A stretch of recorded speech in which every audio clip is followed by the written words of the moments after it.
সবাইকে স্বাগত। আচ্ছা, কখনো কি ভেবে দেখেছেন যে জরুরি কোনো মুহূর্তে আমাদের পরিবারকে দুশ্চিন্তা থেকে বাঁচানোর সবচেয়ে বড় উপায়টা কি? সেটা হলো নিজেদের ব্যক্তিগত তথ্যগুলো গুছিয়ে রাখা।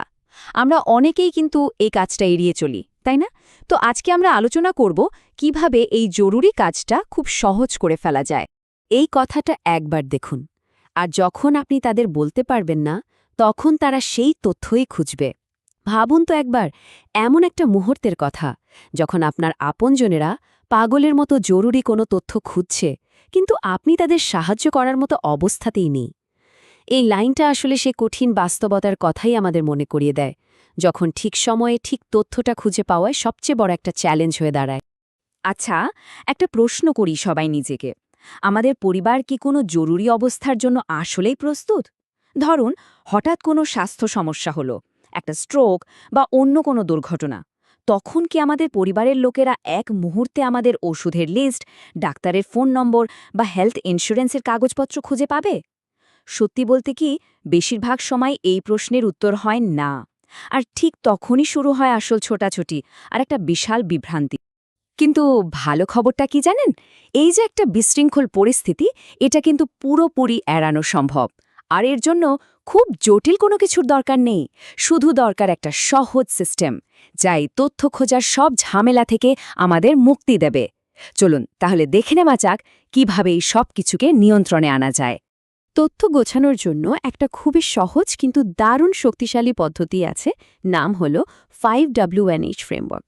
যে কোনো তথ্যকে গুছিয়ে ফেলতে হলে নিজেকে শুধু 6টা প্রশ্ন করতে হবে: কে, কি, কোথায়, কখন, কেন আর কিভাবে। বিশ্বাস করুন, এই সহজ কাঠামোটা যে কোনো ধরনের তথ্য গুছিয়ে রাখার জন্য অসাধারণভাবে কাজ করে। চলুন একটা উদাহরণ দেখি, কেমন? ধরুন আপনি আপনার ওষুধের একটা লিস্ট তৈরি করছেন। এই 5W1H ফর্মুলাটা ব্যবহার করলে দেখবেন কত সহজে সব জরুরি তথ্য চলে আসছে।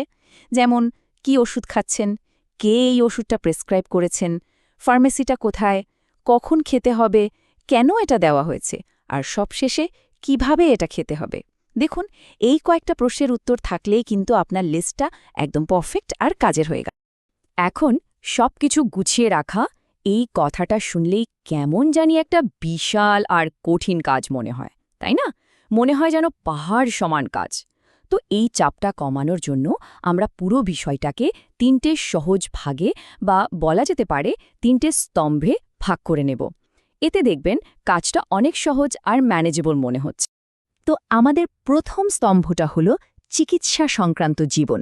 মানে এখানে থাকবে ডাক্তারের যোগাযোগের তথ্য, ওষুধের পুরো তালিকা, রিসেন্ট কোনো টেস্টের রেজাল্ট, আর হ্যাঁ, স্বাস্থ্যসেবা নিয়ে আপনার নিজের ইচ্ছা অনিচ্ছার কথাও।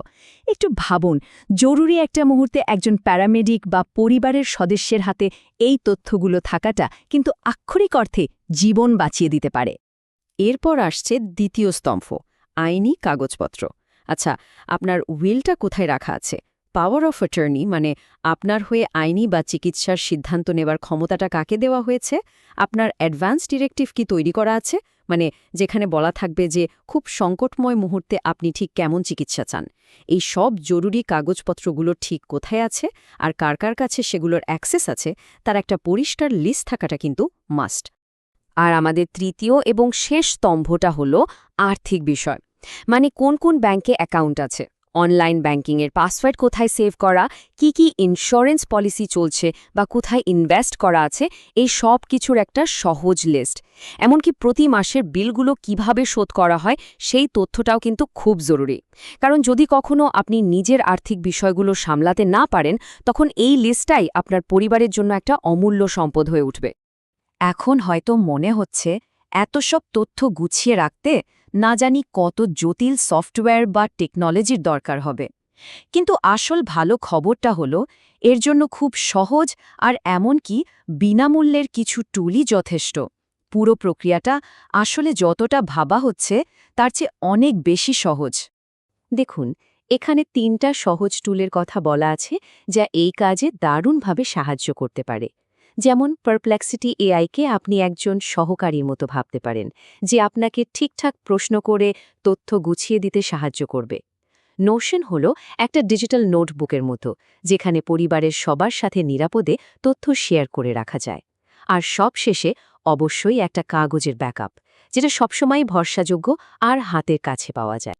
এতক্ষণ তো আমরা সব কাজের কথা, মানে প্রায়োগিক দিকগুলো নিয়ে কথা বললাম, কিন্তু এই যে এত কিছু করা, এই প্রস্তুতির আসল প্রাপ্তিটা কি? এর মানসিক এবং আবেগঘন উপকারিতাগুলো কিন্তু অনেক গভীর। এটা শুধু কয়েকটা কাগজপত্র গোছানো নয়, তার চেয়েও অনেক বেশি কিছু। একটা সত্যি কথা বলি, অনেকেই কিন্তু এই বিষয়গুলো নিয়ে কথা বলতে একটু দ্বিধা করেন, কেমন যেন অশুভা মনে করেন। কিন্তু দেখুন, সত্যিটা হলো, এটা কোনো ভয়ের বিষয় নয়, এটা দায়িত্বশীলতা। এটা আসলে নিজের আর নিজের পরিবারের প্রতি একটা অনেক বড় দায়িত্ব পালন করা। বলা যেতে পারে এটা ভালোবাসারই আরেকটা রূপ। আর সবচেয়ে বড় কথাটা কি জানেন? এই প্রস্তুতির মাধ্যমে আপনি নিজের জীবনের নিয়ন্ত্রণটা নিজের হাতে রাখছেন। পরিস্থিতি যেমনই হোক না কেন, আপনার ইচ্ছেগুলো কি তা সবাই পরিষ্কারভাবে জানবে। নিয়ন্ত্রণটা থাকবে আপনার হাতে, কোনো সিস্টেম বা পরিস্থিতির হাতে নয়, আপনার হাতে। এই যে দেখুন, প্রস্তুত থাকা আর না থাকার মধ্যে পার্থক্যটা ঠিক কতটা।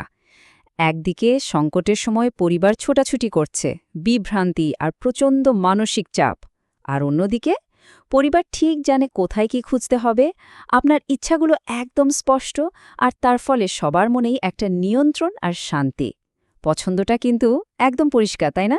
তাহলে পরিবারকে সুশৃঙ্খলতার এই অসাধারণ উপহারটা দেওয়ার জন্য আজ প্রথম কোনো ছোট পদক্ষেপটা নেওয়া যেতে পারে। হয়তো শুধু ওষুধের লিস্টটা গুছিয়ে রাখা দিয়েই শুরু করা যায়, কি বলেন? একটু ভাবুন আর আজই কাজটা শুরু করে দিন।